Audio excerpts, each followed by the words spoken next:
Le recadrage en 6 points est l'une des plus anciennes techniques de recadrage de la PNL. Ce modèle est très efficace lorsqu'une personne souhaite cesser de faire ou arriver à faire quelque chose.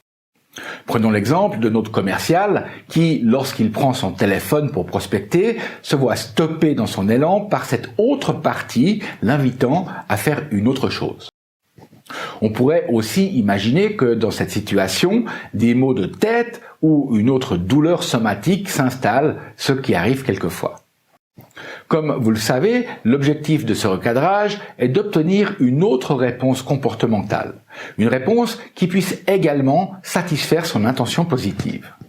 Donc, la première des 6 étapes est d'identifier le problème. Et quand je dis d'identifier le problème, je parle bien sûr d'identifier la partie responsable du problème.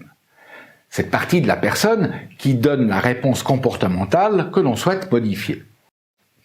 Si je vous dis ça, c'est parce que souvent, la personne ne se représente pas les choses comme s'il y avait conflit entre 2 parties de son être, mais plutôt comme si elle avait des difficultés avec une composante unique de sa personne.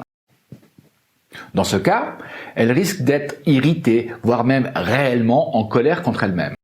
Alors tu fais comment pour qu'elle hallucine qu'il y a plusieurs parties en elle? Tu lui donnes un cours PNL ou t'as une autre technique? Bien sûr, je pourrais lui expliquer avant ce que j'entends par partie d'elle-même. Mais la façon dont tu formules tes questions doit l'aider à se représenter cette idée et à bien définir le comportement concerné par le recadrage.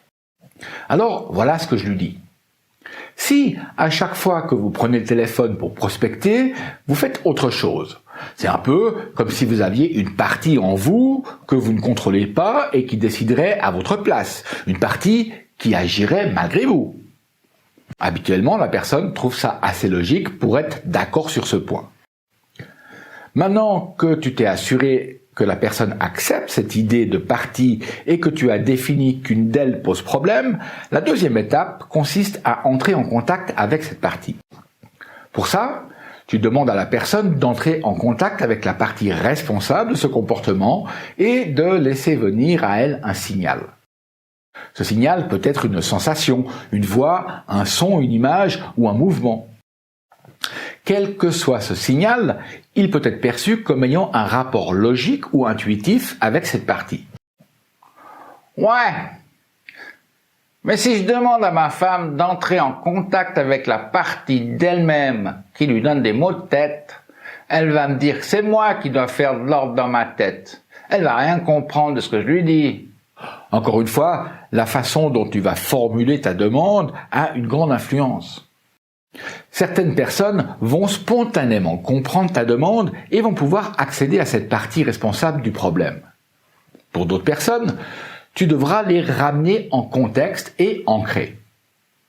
À notre commercial, je dirais « Et ça ressemble à quoi quand vous êtes en contact avec cette partie? C'est comme quoi ?» Et sitôt que je calibre une réponse physiologique, je sais qu'il y a un accès, alors je l'ancre.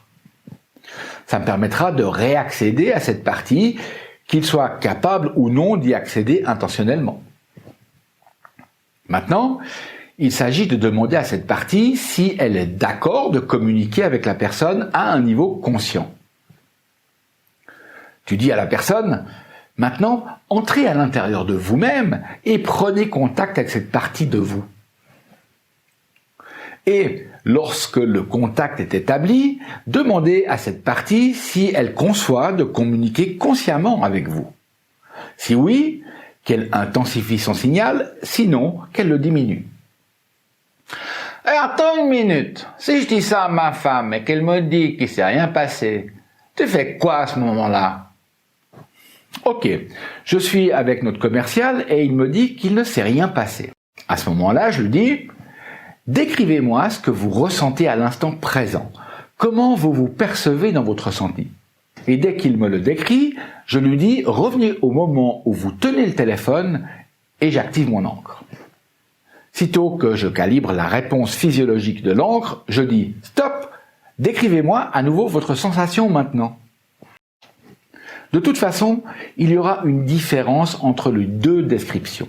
Et je peux utiliser cette différence comme système de signalisation, ce qui lui démontre qu'il peut communiquer consciemment avec la partie qui lui pose problème.